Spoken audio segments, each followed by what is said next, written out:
In Glasnevin Cemetery in Dublin lies the remains of a child who died in tragic circumstances in 1916 and whose death was forgotten about for almost a century.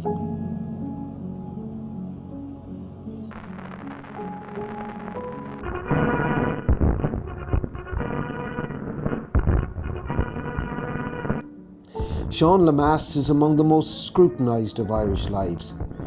From his time as a teenager in the GPO during the Easter Rising to his resignation as Taoiseach 50 years later, Lemass devoted his life to public service. He was a government minister for 30 years and Taoiseach for 7. He had a transformational impact on Ireland's economic fortunes and prepared the way for Ireland to join the Common Market in 1973. Yet his early life was touched by tragedy. His older brother Noel was abducted in broad daylight on this street corner in Dublin in July 1923 after the end of the Civil War. The Lemass brothers had been on the losing anti-treaty side in that war, but it had ended in May 1923, and Noel, who had fled to England, returned believing that he was safe to come home. His body was found in October 1923 at this lonely spot in the Dublin mountains. Noel Lemass was killed by Irish government forces. Seán Lemass was noted for his lack of bitterness about the Civil War and sought to move on from it. He may have had his brother's death in mind when he said years later that terrible things were done by both sides in the Civil War and it served no purpose to speak about it. But what none of his biographers, historians, or even members of his own family knew until recently is that there was another family tragedy which shaped Seán Lemass's upbringing.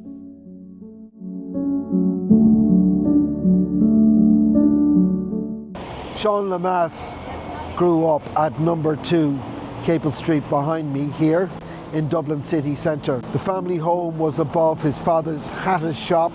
One of his father's employee, Pat Mullen, persuaded Seán Lemass to join the Irish Volunteers in 1915, even though he was at that stage underage. Seán Lemass would appear to have gotten possession of a pistol as a result of his involvement with the Irish Volunteers, and this was to have most tragic consequences for him and for his younger brother Herbert. On the 28th of January 1916, Seán Lemass accidentally shot and killed his baby brother Herbert. The incident happened in front of his sister Claire, who was then looking after Herbert Lemass. Herbert Lemass's inquest was a matter of public record. Accounts of it appeared in the Irish Independent, Sunday Independent and the Irish Times. According to this account in the Irish Bureau of Military History, Seán Lemass stopped parading for a time owing to an accident in his family.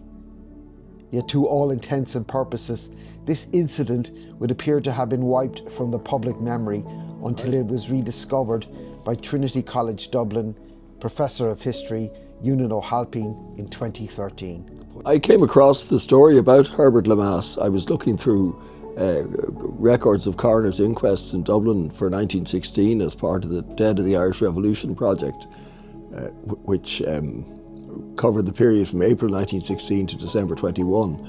But I went back to January 1916, and to my amazement I found Herbert Lemass, a child who died in hospital of a gunshot wound. And then I went and looked at the contemporary newspapers, and again to my amazement the incident was quite well covered. What surprised me more in some ways, because I wrote it up as a story for the Irish Times, two aspects of it.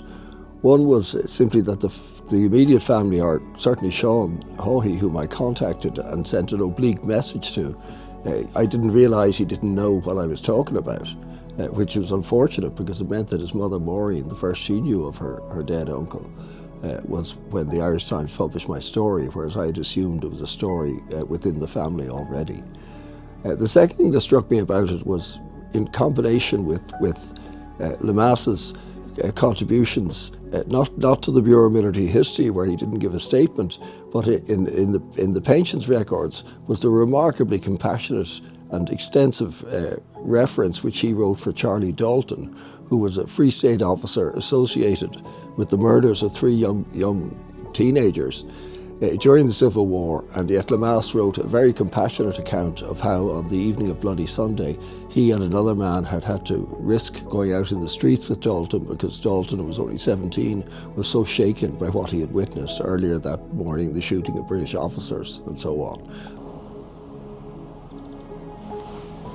This is the Lemass family gravestone at Glasnevin Cemetery. The first name you see on the headstone is that of Captain Noel Lemass.